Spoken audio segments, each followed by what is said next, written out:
10 மணினா உசுருடுவே. நம்ம ஊர் கொட்டாய்க்கு சித்தி வட வந்திருக்குதாமா. அதுல எம்மாராத லைட் போட்டுக்கிட்டே 10 மினிட் ரவுஸ் பண்றது ஒரே தமாசா இருக்குதுன்னு சொல்றாங்க. நான் என் ரூட்காரன் போறோம், நீங்களும் வர்றீங்களா?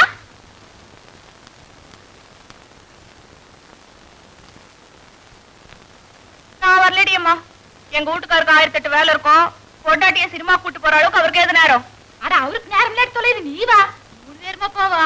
நீ உன்ற புருஷனோட சோடி சேர்ந்துட்டு போவ, நான் என்னத்துக்கு நடுவால? அப்படி அந்த சினிமா பாக்கலன்னா குடியா முழிய போவோம். என்னடா அது குதிரை கொம்பு வச்ச கதையா பேசிட்டு இருக்க? சிறுசிலிருந்து உனக்கு சினிமானா அவ்வளவு உசுரே, சோர்தனிய கூட மறந்துட்டு ஓடுவ. இப்ப என்னடா கல்யாணத்துக்கு அப்புறம் ஒரு சினிமா கூட வரமாட்டேங்கிற? அது சரி, அப்ப இருந்தாப்பல எப்போ இருக்க முடியுமா? அன்னைக்கிறமா புருஷன் வீட்டுக்கு போறங்கிற தைரியத்துல பெத்தவங்களை கூட மதிக்காம நடந்துக்கிட்டேன். ஆனா இன்னைக்கு புருஷனை விட்ட வேற கதி. அதனால அவங்க ஆடுற ஆட்டத்துக்கெல்லாம் நாமளும் ஆடித்தானே ஆகணும்.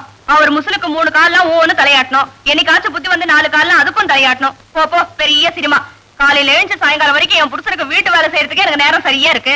காப்பி வச்சு கொடுக்குறேன், தண்ணி காய வைக்கிறேன், சோறு போடுறேன், துணி துவச்சு போடுறேன், மாவாட்டி வைக்கிறேன். அன்னாட இந்த சந்தோஷத்திலேயே எனக்கு மனசு நிறைஞ்சு போகுது. இதுல சினிமா ஒரு கேடாக்கும். இதெல்லாம் பொம்பளையோட தலையெழுத்து. காப்பி தானே போட்டுட்டு இருக்கேன். அதெல்லாம் ஒண்ணும் வேண்டாம், எந்திரிச்சு துணியை மாத்து, சினிமாவுக்கு போலாம்.